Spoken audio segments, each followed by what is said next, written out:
Real Maharashtra 24 news, हम दिखाएंगे सच।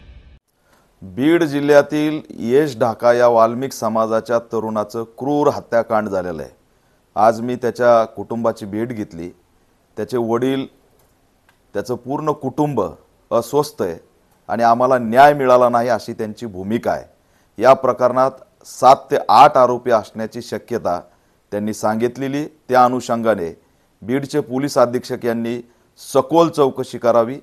ही घटना कशी घडली, या घटनेचे पाळमुळं सर्व या ठिकाणी त्यांनी तपासले पाहिजेत अशी ऑल इंडिया पॅंथर सेनेची मागणी आहे। गृहमंत्र्यांनी सुद्धा या प्रकरणाची गांभीर्याने दखल घ्यावी। महाराष्ट्रामध्ये वाल्मिक समाज टार्गेट होतोय, हे दुर्दैवी आहे। अशीच घटना लासलगावला घडली आणि ही बीडला सुद्धा घडली। त्यामुळे ऑल इंडिया पॅंथर सेना मागणी करत आहे की SIT आणि CID मार्फत या प्रकरणाची चौकशी झाली पाहिजे। फास्ट ट्रॅक कोर्टाच्या माध्यमातून आरोपीला फाशी झाली पाहिजे अशी सुद्धा या ठिकाणी आमची मागणी आहे। बीडमध्ये वाढत चाललेली गुन्हेगारी ही अतिशय चिंताजनक बाब आहे।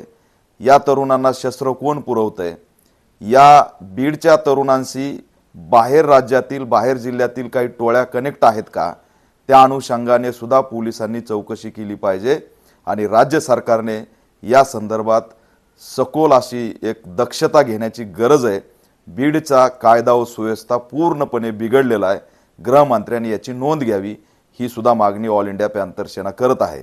यात जर न्याय नाही मिळाला तर मात्र तीव्र स्वरूपाचं आंदोलन केल्याशिवाय आम्ही शांत बसणार नाही।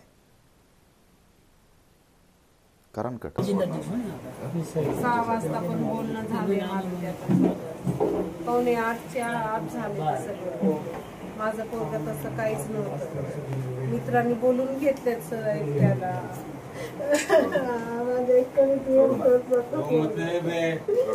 हातात आमचं काम करणार होतं, तुम्हाला शुगर आणि काम करेल। आधार गेला ना सर, आमचं कोणच बोलायचं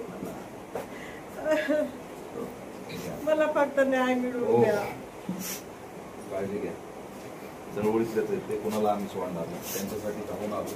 5 दिवस झाले तर काय नाही, फक्त एक आहे ते पण सरेंडर झाले। नाही बाकीचे फरार आहे। इमिडिएट उचलायला होतो मी, काहीच मागुका लावा त्यांना, हे करू नका त्यांचं।